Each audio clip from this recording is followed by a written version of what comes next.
بسم الله الرحمن الرحيم. الرحمن علم القرآن، خلق الإنسان علمه البيان. الشمس والقمر بحسبان، والنجم والشجر يسجدان. والسماء رفعها ووضع الميزان، ألا تطغوا في الميزان، وأقيموا الوزن بالقسط ولا تخسروا الميزان. والأرض وضعها للأنام، فيها فاكهة والنخل ذات الأكمام، والحب ذو العصف والريحان. فبأي آلاء ربكما تكذبان؟ خلق الإنسان من صلصال كالفخار، وخلق الجان من مارج من نار. فبأي آلاء ربكما تكذبان؟ رب المشرقين ورب المغربين، فبأي آلاء ربكما تكذبان؟ مرج البحرين يلتقيان، بينهما برزخ لا يبغيان. فبأي آلاء ربكما تكذبان؟ يخرج منهما اللؤلؤ والمرجان. فبأي آلاء ربكما تكذبان؟ وله الجوار المنشآت في البحر كالأعلام. فبأي آلاء ربكما تكذبان؟ كل من عليها فان، ويبقى وجه ربك ذو الجلال والإكرام. فبأي آلاء ربكما تكذبان؟ يسأله من في السماوات والأرض، كل يوم هو في شأن. فبأي آلاء ربكما تكذبان؟ سنفرغ لكم أيها الثقلان. فبأي آلاء ربكما تكذبان؟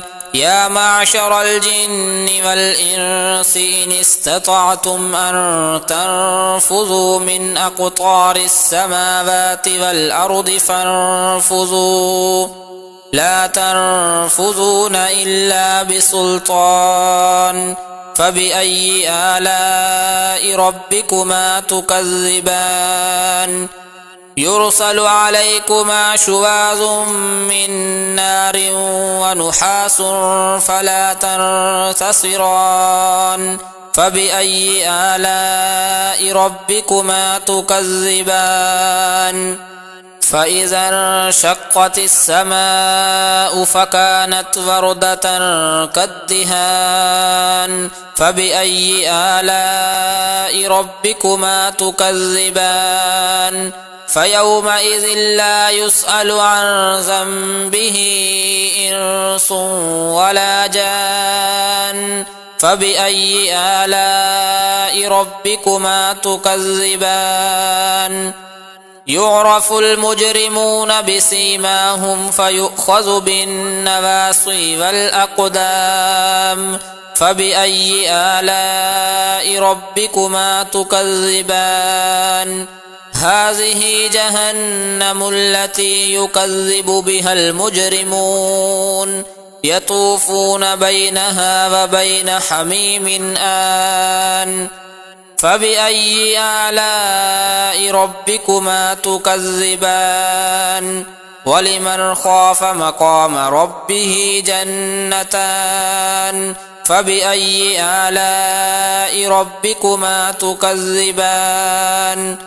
ذواتا أفنان فبأي آلاء ربكما تكذبان فيهما عينان تجريان فبأي آلاء ربكما تكذبان فيهما من كل فاكهة زوجان فبأي آلاء ربكما تكذبان متكئين على فرش بطائنها من استبرق وجنى الجنتين دان فبأي آلاء ربكما تكذبان فيهن قاصرات الطرف لم يطمثهن إنس قبلهم ولا جان فبأي آلاء ربكما تكذبان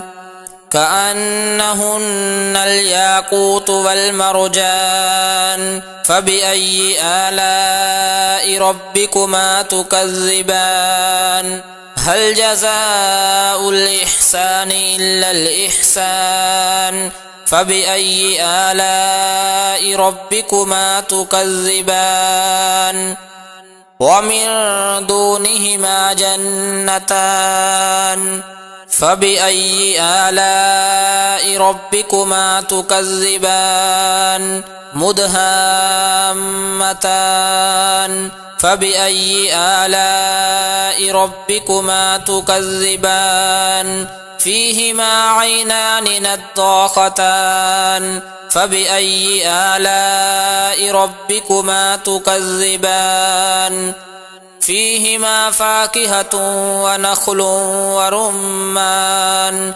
فبأي آلاء ربكما تكذبان فيهن خيرات حسان فبأي آلاء ربكما تكذبان حور مقصورات في الخيام فبأي آلاء ربكما تكذبان لم يطمثهن إنس قبلهم ولا جان فبأي آلاء ربكما تكذبان متكئين على رفرف خضر وعبقري حسان فبأي آلاء ربكما تكذبان تبارك اسم ربك ذي الجلال والإكرام